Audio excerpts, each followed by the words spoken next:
to Entertainment Daily. Now, as you all know, Fox is coming out with a new medical TV show, 2348ND. The show takes place in the dystopian remains of our home city, Los Angeles, where, given the certain environmental situation, citizens of planet Earth are forced to wear gas masks outside and take other precautions to protect themselves from the harmful polluted air. The show's main cast are here today in our studio. Please welcome Ilima Hubert, Jewel Redgrove, and Melody Neckrop.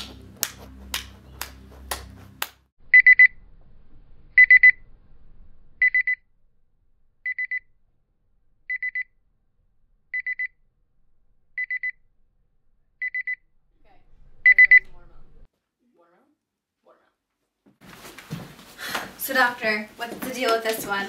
It seems Miss Sky here had respiratory issues before. Bad asthma that stemmed from lung cancer. Her neighbor called the ambulance after spotting her unconscious on her yard, and he told the dispatcher there was a malfunction in her life support system. The sudden intake of carbon monoxide must have triggered a powerful asthma attack, clearly something that her tiny inhaler couldn't fix if she had been able to reach it. She seems to be in a stable condition as of now, Dr. X. And the key word there is seems, Anya. She's been breathing irregularly since her admission here, and her blood pressure's gone down significantly.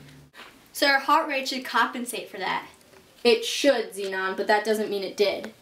So we can cross hypotension off the list. We should never outrule a diagnosis unless we're absolutely positive. But doctor, her heart rate doesn't match that of a victim of hypotension, and her temperature is normal. So clearly it's not the answer. But Xenon, we both know you don't have the authority to make that decision. Well, maybe it'd be in best interest of the patient if we didn't adhere to the starkiest earthling on the planet. Why don't we all pay attention to the patient here? Oh no! Oh, God. Wait a minute. You noticed it too? I need you to do a background check on our patient and her neighbor. Me and Xenon will run a secondary scan on our patient.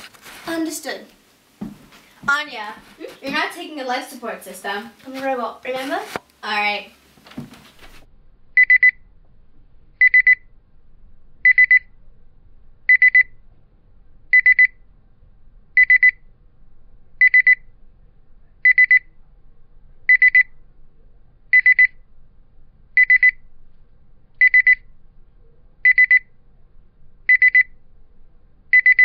These results look like exactly what we wanted. True, but we can't be sure until... Oh, perfect timing, Anya. What have you found out? Well, the patient was in worse poverty than the average person, so she wasn't able to afford proper ventilation and pumps in her house. Also, despite the respiratory risk, she often went on walks outside, saying she wanted to see the last bits of natural beauty before they die and go with the rest of the planet. Not as much to see in LA. Even with the faulty equipment, that would barely be enough to put her in asthmatic state. However, she frequently spent time with her neighbor, the one who saw her outside. Any guesses as to what this neighbor's hobbies are? The man was a smoker, even though the government is highly against it. Posh officials think that one person's random smoke is the reason the whole planet's dying. Combine the secondary smoke intake, she must have suffered for God knows how long. 14 years. Combine that with the data we have here, and the only reasonable diagnosis would be emphysema.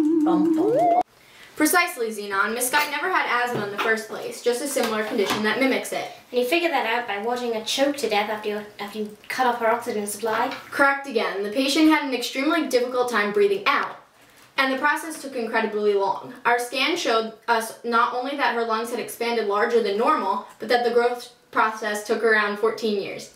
The same amount of time she was spending with her friend, the smoker. Well, now that we have a diagnosis, let's administer the right remedy. We can have her out of here in a good 3 days. Attention, doctor! There has been an extraterrestrial landing in the northern districts. Patients coming in.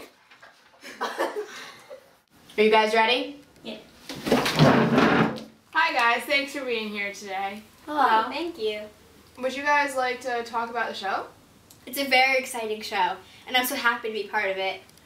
Would you say it's at all realistic? Aside, of course, the alien character. Well, they try to fit as much realistic aspects as they can into the show. Such as the new technology hospitals are using today. I think the show also portrays the horrible environmental situation that the Earth is in today. I think it's sort of a wake-up call to people that the pollution and greenhouse effects can actually affect humans. I see. So why is the show called 234MD? It's called, oh, sorry. Well, there are a lot of hospitals in Los Angeles at the moment, and the government you can't just name them all, so the government gives them serial numbers to keep track of them. Alima, would you like to talk about your character? Dr. X is a really assertive character, and I also love playing her because I like how she's a female doctor. Definitely, yeah. Melody, how about your character? It's really interesting. I play sort of the robot assistant to Dr. X. Cool. Also, today we have Jewel Redgrove here. Hello. Okay, well, you have quite the interesting character, playing an alien. What's that like? I love playing an alien. I mean, I'm originally from Mars, and with the rest of the population landed here on Earth, we look for resources, so we've decided to live our lives like regular humans. So, in the show, is it just you that live like regular humans, or is it like all the aliens? Well, it's all the aliens, because we feel like since we're living here, we should act like So them. there's no bad aliens? There could be if you watch and stay Just tuned. gotta tune into the Yep. show. Okay, well, the premiere will be on January 21st, 2015. Woo! Yeah! Thank you guys for coming today! Enjoy some Dasani!